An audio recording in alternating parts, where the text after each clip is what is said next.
नमस्कार दोस्तों, मैं हितेश चौधरी आपका आप ही के यूट्यूब चैनल पर हार्दिक स्वागत करता हूं।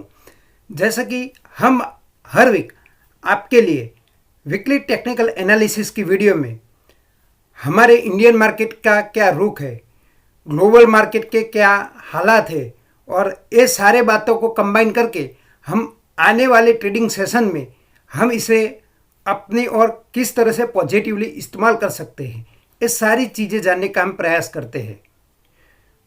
तो बिना देर गवाए सीधे चलते अपनी वीडियो की ओर। अगर हमारी ये सीरीज़ आपको पसंद आती है तो इसे लाइक करना मत भूलिएगा, और अगर आप इस चैनल पे नए हैं तो इसे ज़रूर से सब्सक्राइब कर लीजिएगा और बाजू में दिखाए गए बेल आइकॉन पे हिट करना मत भूलिए, ताकि आने वाले वीडियो की नोटिफिकेशन आप तक पहुंच सके। तो सीधे चलते अपनी स्क्रीन पे। दोस्तों, अब हम आ गए अपनी स्क्रीन पे और आपके सामने पहला निफ्टी का चार्ट है।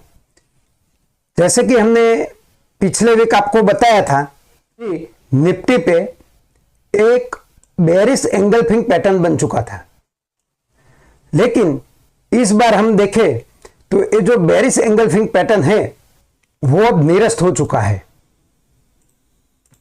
यानी कि अब निफ्टी में डरने वाली कोई अभी बात नहीं रही है। तो ये लेवल अपने चार्ट पे अंकित कर लीजिएगा, और ये लेवल है 24,290 का, यानी कि तकरीबन 24,300। जब तक 24,300 के नीचे नहीं आती है तब तक हमें कोई डरने वाली बात नहीं है। उसके बाद हम चार्ट देखेंगे बैंक निफ्टी का, और बैंक निफ्टी के चार्ट पे आप देख सकते हैं यहां पे जो पैटर्न बना था ट्विजर बॉटम, उसने अपना जलवा दिखा दिया है। और यहां पर जो एंगल्फिंग पैटर्न बना था तो इस बड़ी सी कैंडल ने उसे निरस्त कर दिया है। अगर आप इसे लाइन चार्ट में कन्वर्ट करेंगे तो आपको तो यहां पे एक डब्ल्यू पैटर्न आप देख सकते हैं, और इसका अब जो अगला रेजिस्टेंस है 52,100 का वो नजदीक है, और उसके बाद का रहेगा 52,650 का, यानी कि एक दो मेजर रेजिस्टेंस नजदीक है। अगर इसको पार कर लेता है तो वो अपनी ऑल टाइम हाई की ओर बढ़ जाएगा। इसके बाद अगर हम फिन निफ्टी का चार्ट देखते हैं तो इसने अपने ऑल टाइम हाई की ओर बंदी कर दी है, यानी कि अभी निफ्टी बैंक में इतनी बुलिशनेस नहीं दिखाई दे रही, यानी कि निफ्टी बैंक के जितने कंपोनेंट है उसमें भी स्ट्रेंथ बाकी है, तो उस पर अपना फोकस कर सकते हैं। तो ये हो गए हमारे 3 मेजर इंडाइसिस।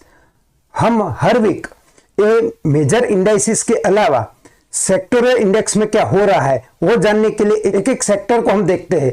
तो आज की वीडियो में भी हम एक एक सेक्टर देखेंगे और देखेंगे कि कहां पे हमारी अपॉर्चुनिटी बनती है। तो आपके सामने पहला मिड कैप का चार्ट है, और मिड कैप में आप देख रहे हैं कि अभी तक तेजी बरकरार है। उसके बाद ऑटो इंडेक्स का आप अगर चार्ट देखें तो इसका जो रेजिस्टेंस है 26,290 का, अगर ये इसे पार कर लेता है तो इसमें भी जबरदस्त तेजी देखने को हमें मिल सकती है। अगर हम निफ्टी एनर्जी के सेक्टर की बात करें तो उसने अपने सपोर्ट को खूब ही रिस्पेक्ट किया है, और इस वीक की कैंडल उसके ऊपर ही बंदी हुई है। एफएमसीजी सेक्टर तो बहुत तेजी से भाग रहा है, और इस वीक भी तकरीबन 3% की बढ़ोतरी हमें देखने को मिली है, यानी कि एफएमसीजी के जितने कंपोनेंट है वो भी तेज भाग रहे हैं। इसके अलावा हम मेटल सेक्टर की बात करें तो मेटल सेक्टर ने भी अपना जो पहला रेजिस्टेंस था 9,290 का, यानी कि 9,300 का, उसे अभी इस वीक पार कर लिया है। अब उसके लिए नेक्स्ट रेजिस्टेंस है 9,970 का। फार्मा इंडेक्स में तेजी वैसे की वैसी बरकरार है, और रियलिटी इंडेक्स की हम बात करें तो वो अभी भी एक बॉक्स पैटर्न में अपना वर्क कर रहा है। हमने पिछले वीक भी आपको बताया था कि एक बॉक्स पैटर्न जिस साइड भी ब्रेक होगा उस साइड बड़ी तेजी या मंदी आ सकती है। ये हो गए हमारे सेक्टोरियल इंडेक्स, जिसमें हमने देखा कि एफएमसीजी और फार्मा सेक्टर बढ़िया से तेज दिखाई दे रहे। बाकी के भी सेक्टर में कोई डरने वाली बात नहीं है, लेकिन मार्केट इतना बढ़ गया है तो सावध रहने में भी कोई परहेज करनी नहीं चाहिए। हमें हर ट्रेड सावध रह के, यानी कि स्टॉप लॉस को एकदम से हमें पालन करना पड़ेगा। अब सेक्टोरियल इंडेक्स के अलावा हमारे जो कुछ ग्लोबल इंडेक्स है उनके क्या हालात है उस पर भी हमारी जरा सी निगाहें डाल लेते हैं।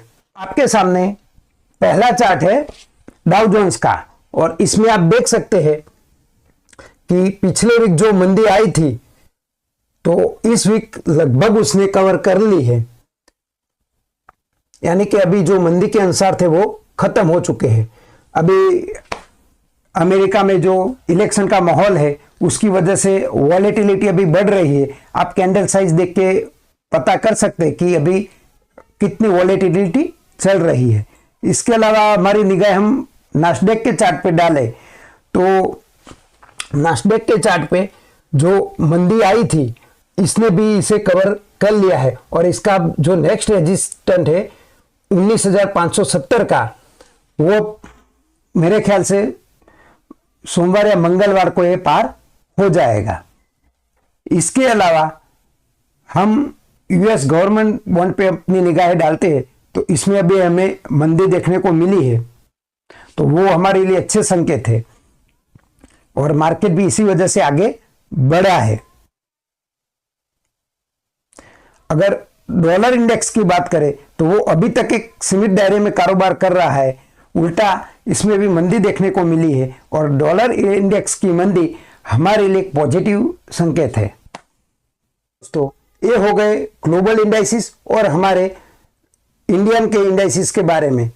तो आज की वीडियो में हम इतना ही रखते हैं, लेकिन मेरी राय है कि थोड़ा संभल कर ट्रेड करने में कोई परहेज नहीं है, तो जरा संभल के ट्रेड कीजिएगा, क्योंकि अभी वॉलेटिलिटी बढ़ी हुई है। हालांकि इंडिया विक्स में वॉलेटिलिटी कम हुई है, उसका चार्ट हम देखना भूल गए। चलो उसका चार्ट पे भी अपनी निगाह डाल देते हैं। इंडिया विक्स का चार्ट देखें तो इस वीक वॉलेटिलिटी डाउन हुई है, लेकिन ग्लोबल में जिस तरह की परिस्थितियां पैदा हुई है तो हमें संभल के रहना जरूरी है। तो अपना ख्याल रखेगा। तब तक के लिए जय हिंद, जय भारत।